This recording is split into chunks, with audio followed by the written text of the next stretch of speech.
Sa loob ng 86 na taon, DZRH ang naging kaagapay ng mga Pilipino sa balita, sa serbisyo at sa bawat kwento.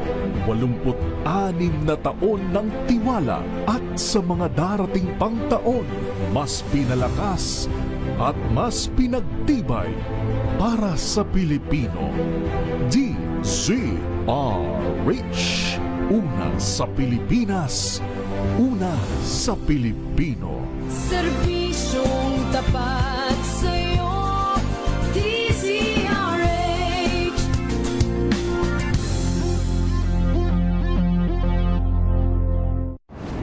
Kung good vibes ang hanap mo, dito ka na sa sigurado.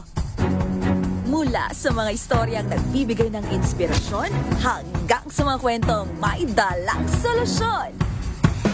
Mga balitang pampagaan ang pakiramdam at pampaganda ng araw. Hindi lang basta good news, kundi the better news. Mula Lunes hanggang Biyernes, 1:00 ng tanghali sa DZRH TV.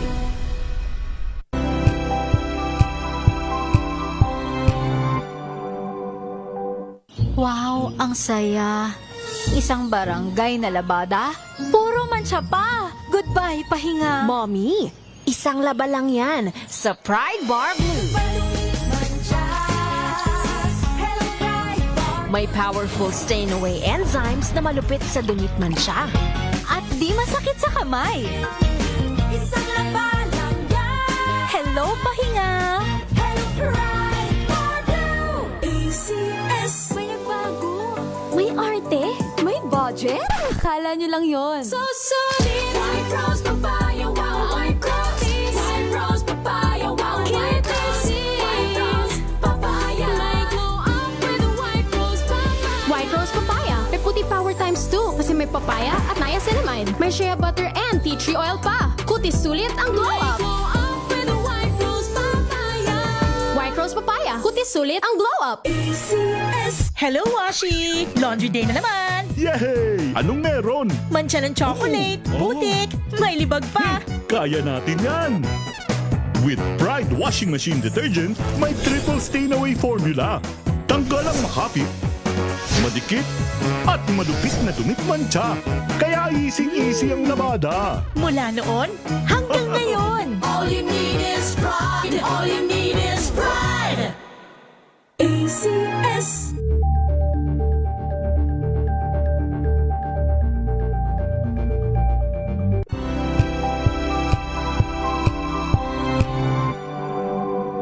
Prevention is always better than cure. Kaya para sure, atin ang pakinggan ang palatuntunang pangkalusugan. Lunas! Lunas!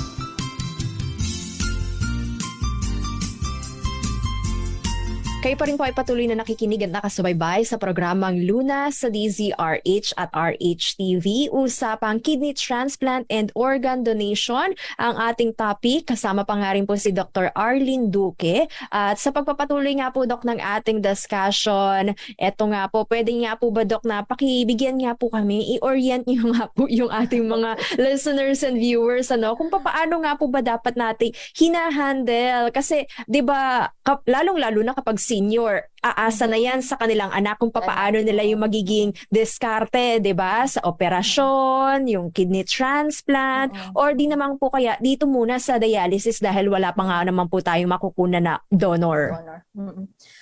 Importante sa lahat na iintindihan natin yung sakit, 'di ba? No? Kaya talagang ang pakikipag-usap dito parang sa bata, no? Hindi lang pwedeng sa bata mo o sa pasyente mo sasabihin, no? Involved.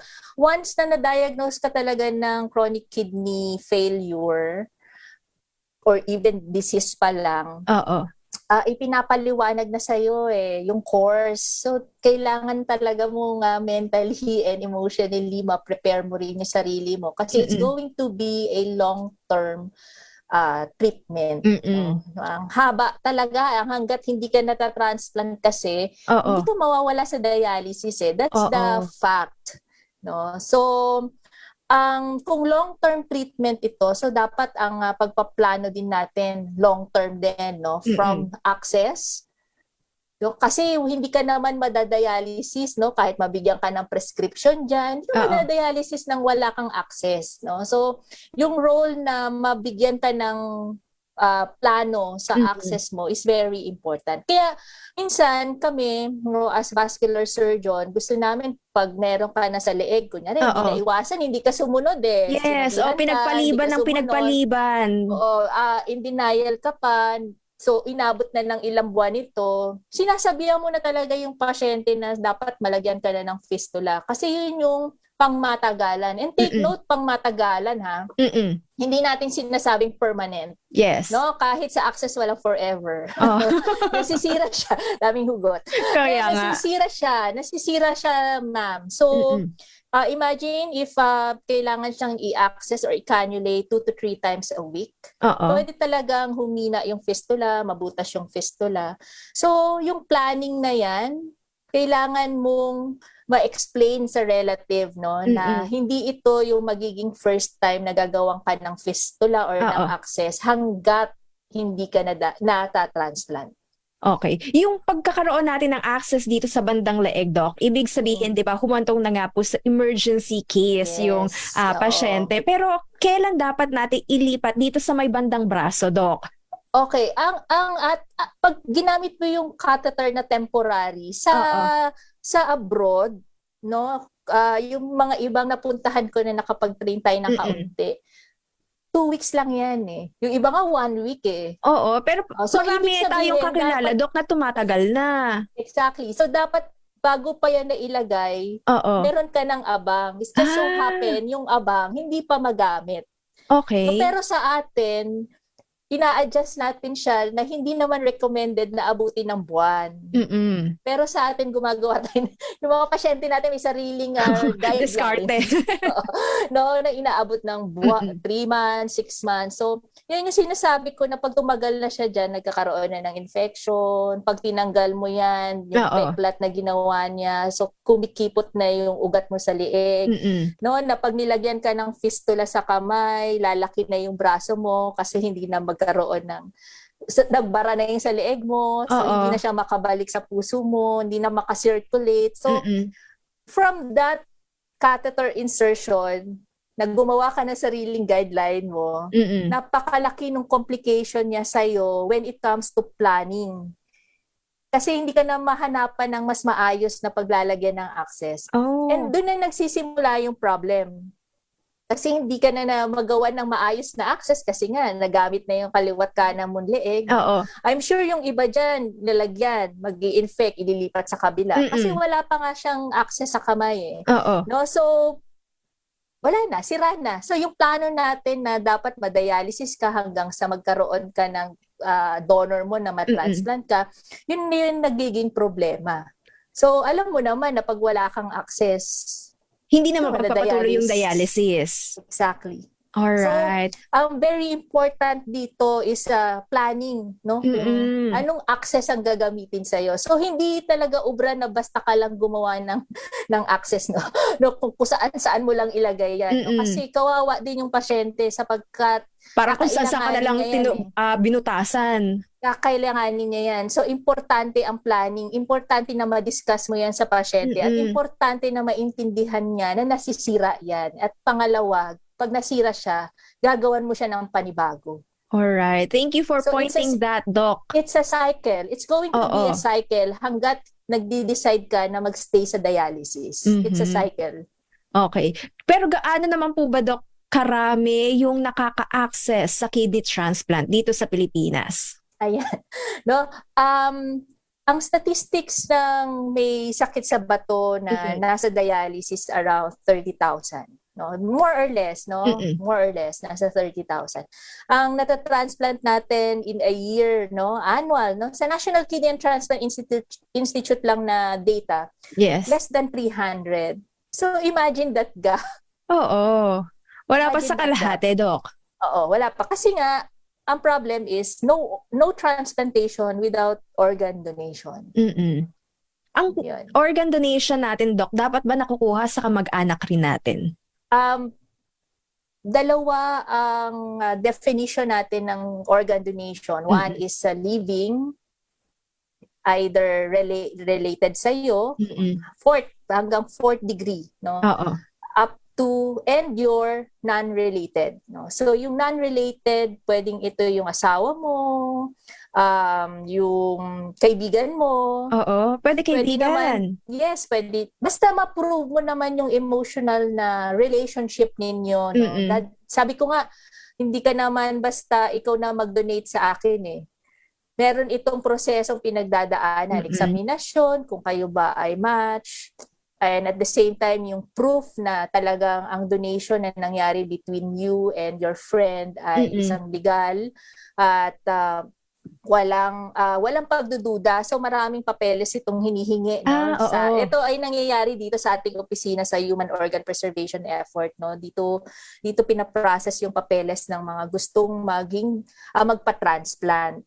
At isa pa na donor na pwedeng pagkuhanan ay ito nga yung gusto nating itulak, no? Kasi ito ay isang programa ng Department of Health at ito ay sinusuportahan ng napakaraming batas. Number 1, yung Republic Act of 7170, the Organ Donation Act.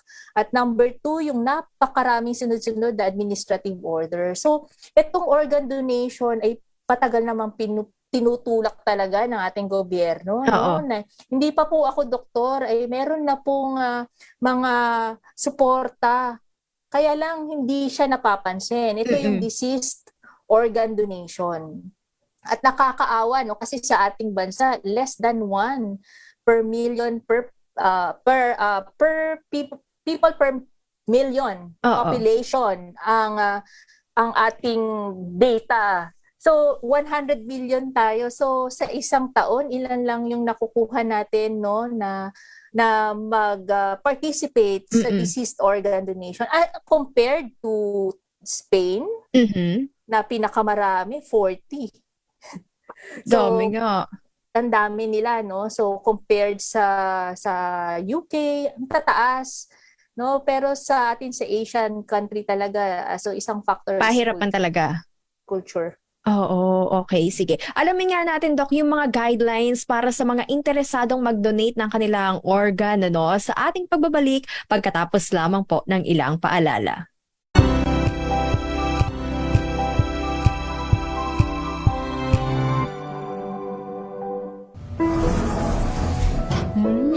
Amoy forever. Amoy LQ. Amoy New Cala Berry Blooms. Amoy Cala, amoy good vibes. Tinesting. Sinuri. Siniyasan. Ang resulta?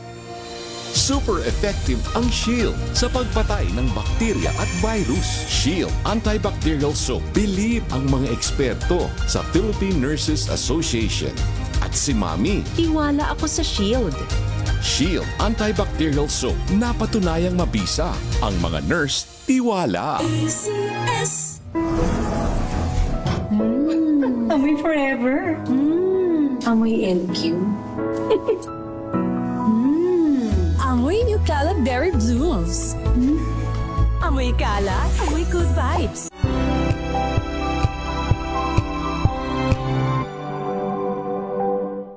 Maagang balitaan, maagang usapan sa mga issue at balita. Kasama si Kuya Angelo Palmones sa Magandang Umaga Pilipinas. Mula Lunes hanggang Biyernes.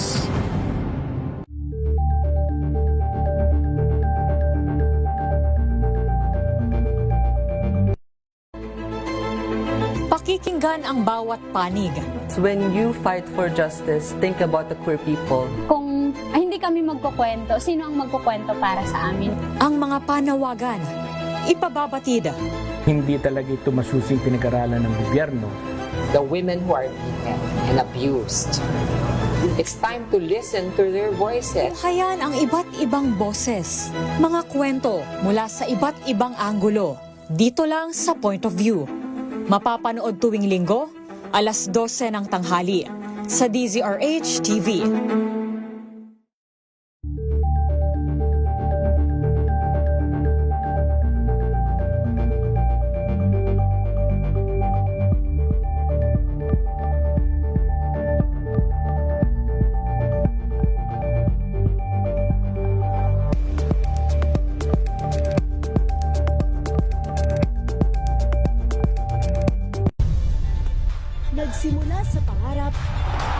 hanggang sa maabot ang tagumpay. Iba't ibang kwento, iba't ibang mukha ng atletang Pilipino.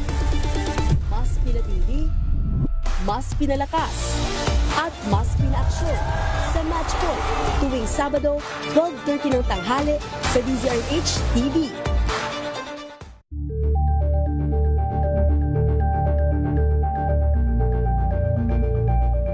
Tambalang Anthony Taberna at Jerry Baha ang gigising sa inyong umaga dahil lalatay ang humahagupit na diskusyon at komentaryo Lunes hanggang Biyernes sa 2x2.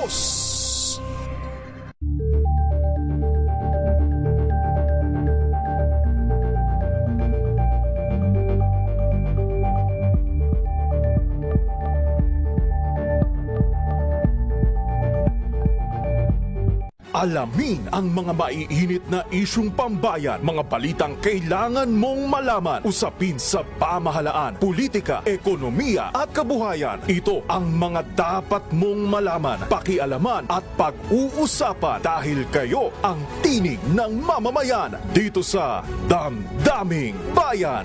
Live sa DZRH Radio, DZRH TV at DZRH Digital. Kasama sina Lakay, Deo Macalma at Elaine Apit. Araw-araw, Lunes hanggang Biyernes. Damdaming Bayan.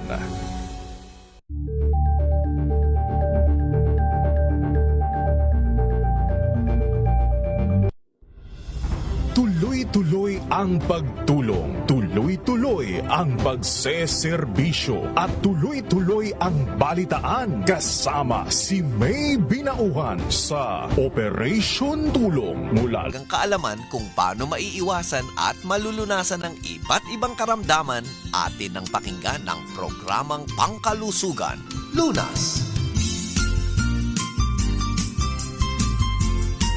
Last part po ng ating discussion, dito pa rin po sa programang Lunas sa DZRH at RH-TV. Tuloy-tuloy pa rin po ang ating discussion, kidney transplant and organ donation. Balikan nga rin po natin, Doc, yung ating naiwang katanungan, kung ano nga po ba yung mga guidelines na dapat nating isaalang-alang kung sakali willing and interested tayo mag-donate ng ating organ.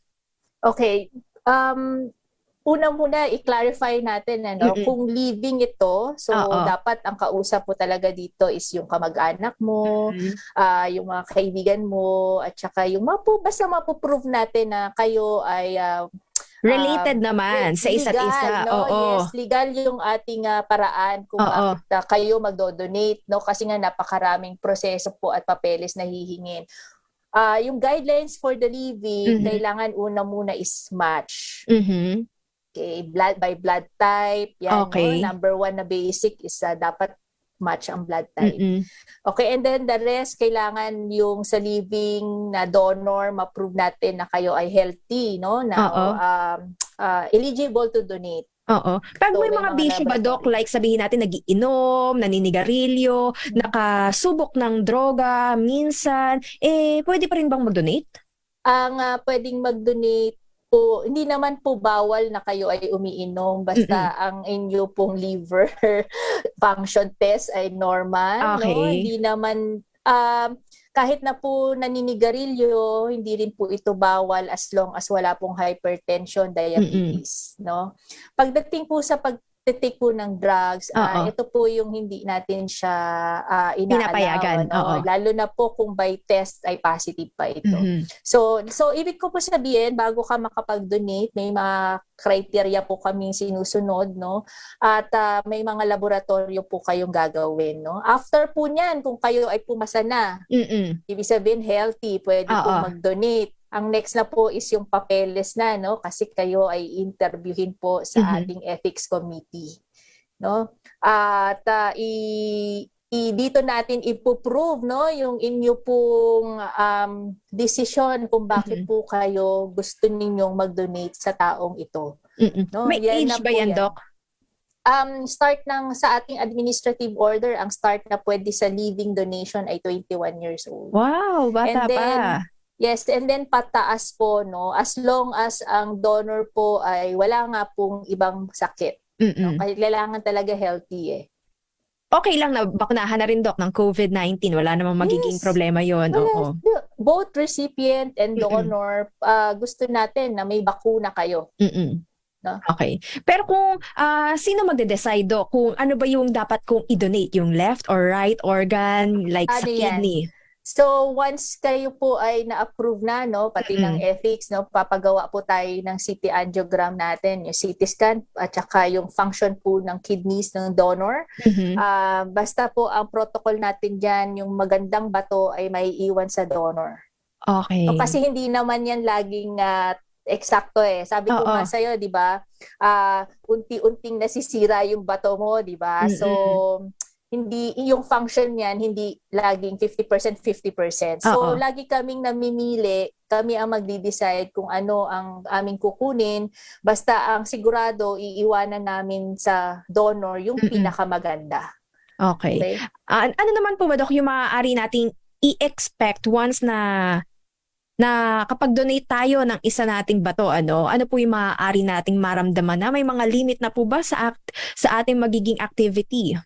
Okay, maraming pag-aaral tsaka maraming magpapatunay dyan, no? Lalo na yung mga naging donors na wala po itong magiging limitasyon sa inyong gawain, wala rin po itong yung matatakot ka na baka ako din magkaroon na masira yung aking bato. Oo. No, hindi po, no? Kasi nga ang kailangan nga lang ng isang tao ay isang bato, no? Okay. Para po magpatuloy ang kanyang buhay, no? Minsan nga naisip ko kaya dalawa yan kasi baka yung isa meant really to be shared. Share. Oo. Diba? So, baka yun na picture yan ng nasa taas na ganito. Eh, no? Kasi isa lang talaga yung kailangan mo. No? Isa lang talaga yung kailangan mo para mabuhay ka. So, wala siyang magiging effect. Oo. Yung risk of magkaroon ka ng chronic kidney failure, magkaroon ka ng kidney failure will not be due to organ donation. No? Maraming pag-aaral na pong ginawa dyan at marami na po tayong donors na nakita naman po na hindi yon. No? Ang main reason pa rin kung bakit masisira ang iyong bato is the same as doon sa kung paano nasira yung bato ng recipient. No, which is diabetes and hypertension, arthritis, so pag-inom ng mga pain relievers, no? Yung mga pag-inom mo ng ayaw mo ng tubig, no? Paglaki mo, no, na nagdulot para magkaroon ka ng ibang sakit. So ito pa rin 'yon, no? Pero dahil sa organ donation, wala naman tayong nakitang ganyan sa mga pag-aaral. Kaya nga, ang transplantation naman for kidney, kailan pa yan sinimulan? No? Yung living donation. Yes. Kailan pa yan? Ang tagal-tagal na yan. Okay. Pero para naman po sa kaso ng pasyenteng nangangailangan ng donor, Doc, kahit ba senior citizen, pwede siyang mag-undergo ng kidney transplant? Like sabihin natin, 70 years old, 80 years old, ipupush pa ba natin yan, Doc? Meron akong nakita nung aking training pa, no, na as a fellow for transplantation. Meron na transplant ng hanggang 80, no?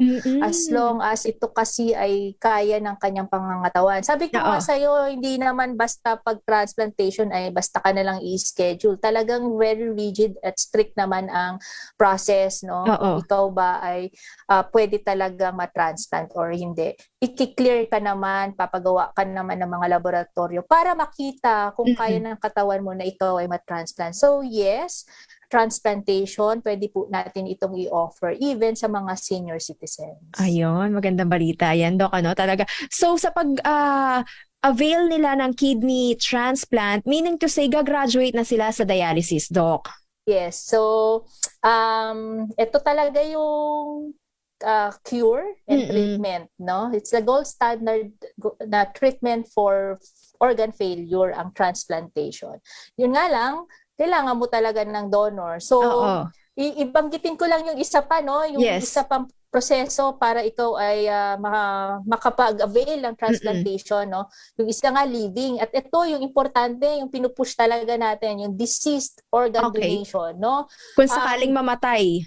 Yes, no. Ito naman po ay isang legacy mo na. No, ito naman ay hindi ito ay pagiging altruistic na ito, no, na ikaw ay since ikaw yung buhay mo matatapos na dito sa mundo, wag natin i-put into waste yung ating organs. Kasi Alright. kahit po sa organs may recycle din, no? Pwede naman po itong magamit, no? May mga paniniwala kasi na kailangan pag umakyat ka sa langit, buo ka, no? Wala, parang hindi ko po mahanap kung saan yan nanggaling. No? Pero kasi siyempre mga paniniwala yan. Yung mga bagay na gusto po natin mabago, no? Na ang organ donation po ay isa ring tulad ng mga donasyon na ginagawa nating charity, no? Na pagbibigay ng mga material na bagay. Ito nga lang po, ang bibigay mo dito sa kapwa mo, buhay po. No? Yes. So, maaring nawalan po kayo dahil namatay po ang inyong mahal sa buhay. Pero imagine ninyo Nakapagdagdag po naman kayo ng buhay sa iba. Exactly. Baka po ang mabigyan nyo pa po nito, pediatric bata, no? Na magiging presidente na hinahanap natin ng sobrang tagal na magbibigay sa atin ng kaunlaran, no? Yes. Pwedeng maging ganyan, di ba? So, sana po ito yung gusto nating ihingi ng tulong sa lahat, no? Makapagbigay ng edukasyon, awareness na ang organ donation po ay ginagawa din po sa Pilipinas. Suportado po ng Department of Health. So sa halip na i-cremate ka na lang, Doc, i-libing ka na lang, 'di ba? Yung organ mo pwede pang pakinabangan ng iba. Paano po ito, Doc, maaaring gawin, no? May mga form po ba tayong kailangang fill upan diyan kung sakali just in case something happen, 'di ba? Hindi natin masasabi. Pwede na po ba tayong parang last will, 'di ba? Na ipinapaubaya ko na yung aking bato kung kanino man, ganon. Alam mo, pinaka-basic, yung ating driver's license. Tignan mo yung likod niyan. Tinatanong ka dyan kung gusto mo bang maging donor. No? Alright. Pero karamihan sa atin, no? Nung ako din, nung una, hesitant hindi ko pa. pinansin. Hindi ko pinansin. No? Since ang ruling sa Pilipinas kasi is an opt-in. So, minsan, I think, ang proseso is kung hindi mo siya na-tick, automatic no siya. Okay, oo. So, kung pwede po, kung kayo ay magre-renew ng inyong driver's license, tignan po ito maigi. At kung kayo po ay buong puso at taos-puso po na gusto niyo pong maging deceased organ donor, no? Pagtapos na talaga yung mission mo dito, paki-click po siya na yes, no? Kasi isa po 'yun sa pwede natin pagbasihan kung tayo po ay magpapa-consent sa inyong kamag-anak, no, na kayo po ay willing na maging donor. Kasi hindi na namin kita mahihingan ng consent. Talagang yung relative mo na ang magdidesisyon para sa iyo. Ngayon kung hindi nila alam na ikaw ay willing na maging donor, mahihirapan silang mag-consent. So yan yung problema natin dito. Yung paghingi ng consent sa kamag-anak. Kasi hindi nila alam kung ano bang legacy or ano bang gusto mong mangyari pag patapos ka na dito sa mundo. No? Kaya importante na maipahayag mo ito sa iyong kamag-anak. Dahil sila po talaga ang magko-consent para sa iyo. Pangalawa po is we have a donor card. No, organ donor card. Pwede mo po itong makuha sa aming opisina, sa aming Facebook page. And meron po kaming iHope app, no? Promote ko na lang din. Yes, go ahead. App, no? It's an application. Pwede mo po siyang i-download sa Google Play. And soon po sa iOS. So pagka po dinownload mo to, pwede ka mag-register as organ donor. And then you can print the card. No? And just make sure po na mapasignan mo ito sa iyong kamag-anak na naman, no? Kasi nga opt-in system tayo, no? Kailangan po talaga may consent, no? Sa ibang bansa kasi opt-out Ibig sabihin presume tayo na lahat tayo donor unless sabihin mo naman na hindi, no? Yung legislation nila iba, no? Si Spain, si UK kaya ganun katataas kasi ganun ang legislation nila, no? Yan nga yung gusto rin nating i-push, no? Baka pwedeng pansinin yung legislation about organ donation for transplantation. So, yan po. Ayun. Pero, Doc, ito ay paano mag-synchronize sa mga ospital na aabutan ka kung sakali, di ba, na isinugod ka dead on arrival. Paano nila ma-notice na you're willing to donate pa na pala? Ayan, no, salamat sa pag-mention mo niyan, no? Kasi isa rin sa mga challenges namin, Oo. yung hospital mismo no? Kaya yung mga hospital na, lalo na yung mga hospital ng Department of Health, no? Oo. Dapat maganda sana, no? Alam nila na ito ay isang programa ng Department of Health at ito ay suportado ng isang Republic Act, no? Ang ginagawa namin dito is pinupuntahan namin itong mga hospitals, private or government. Oo. Nagwo-workshop tayo dito about organ donation. Tinuturo natin dito sa kanila kung paano mag-identify, kung paano mag-detect, at kung paano siya itatawag sa HOPE. Kasi si HOPE ay isang organ retrieval arm. Ibig sabihin, kami talaga yung OPO kami, no? Organ Procurement Organization under the Department of Health, na arm ni NKTI for NCR, Regions 2, 3, 4A, and 4B. So, itong mga regions na to, tinuturuan natin sila kung paano mag-identify, kung paano mag-refer. No? Tapos sasadyain niyo to, Doc? Yes, pupuntahan namin ito, i-assess namin yung mga pasyente, at kami mismo ang nakikipag-usap sa mga relatives, no, ng about organ donation. And you know the difficulties, kung makikita mo yung challenge, no, hihingi ka ng consent sa isang pasyente na nagdadalamhati for organ donation. Ngayon, kung hindi siya aware, hindi niya alam na may ganitong programa at kung para saan itong programa na ito, hindi ka magko-consent, di ba? Kasi isipin mo, bakit mo naman kukuhanan pa ng organs yung kamag-anak ko, mamamatay exactly, na nga. oo. Diba? So, etong ginagawa natin na pag-uusap, pagkakwentuhan na ito ay napakalaking bagay para maiparating natin, no, kung ano po ba talaga at para saan ang programa ng organ donation. Ayan, maraming salamat Dr. Arlene Duque sa impormasyon, napakamakabuluhang discussion na ating gawa ngayong gabing ito. Ayan, very enlightening nga rin po para sa ating mga kababayan na pwede ka maging living donor or deceased organ donor. At muli, Doc, para nga po sa mga interesado na magpakonsulta sa inyo o sa anumang aspeto na gusto nilang itanong regarding nga po dito sa kidney transplant, organ donation, ang inyo pong clinic address and hotline number. Ano na lang po, sa National Kidney and Transplant Institute na lang po, Human Organ Preservation Effort, sa 4th floor po ng Diagnostic Building, NKTI. Dito na lang po, no? Pwede niyo po kaming makausap dito. Maraming salamat once again, Doc, and keep safe always. God bless po. Thank you. Thank you. Thank you. Maraming salamat rin po Luzon, Visayas at Mindanao. Yan po ang kabuuan ng ating discussion ngayong gabing ito.